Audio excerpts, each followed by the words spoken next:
দেশের চাহিদার চেয়ে বেশি পেঁয়াজ উৎপাদন হলেও সংরক্ষণ জটিলতায় প্রতিবছর আমদানি করতে হচ্ছে বলেছেন বাণিজ্য প্রতিমন্ত্রী আহসানুল ইসলাম টিটো।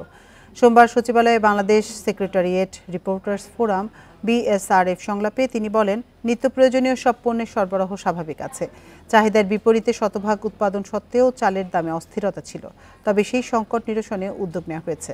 প্রতিমন্ত্রী বলেন, দ্রব্যমূল্য সহনীয় রাখতে নিয়মিত বাজার পর্যবেক্ষণ করা হচ্ছে। বাজার ব্যবস্থাপনায় মধ্যস্বত্বভোগীদের প্রভাব থাকে জানিয়ে তাদেরকে একটা নিয়মের মধ্যে আনার চেষ্টা হচ্ছে বলে জানান তিনি।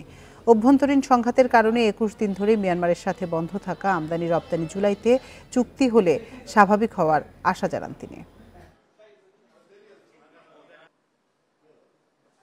মূলত দুইটা কারণ, একটা সিজনাল প্রোডাক্ট এবং ডিমান্ড এবং সাপ্লাই তো স্টেবল থাকে, কিন্তু সাপ্লাইটা সবসময় নিরবিচ্ছিন্ন থাকে না। তো এই লিন পিরিয়ডগুলায়, গ্যাপ পিরিয়ডগুলায় আমাদের অসুবিধা হয়, যে জন্য আমাদেরকে আমদানি করতে হয় এবং কিছু পেঁয়াজ নষ্টও হয়ে যায় এই প্রক্রিয়ায়। সো এই কারণগুলোর কারণেই আমাদের, যেটা আমি বলেছি যে আমদানি রপ্তানির মাধ্যমে আমাদের এটা যেন নিরবিচ্ছিন্ন থাকে, এই চেষ্টাটা থাকবে এবং এটা সংরক্ষণের ব্যবস্থা আমরা ইনশাআল্লাহ আগামীতে করব।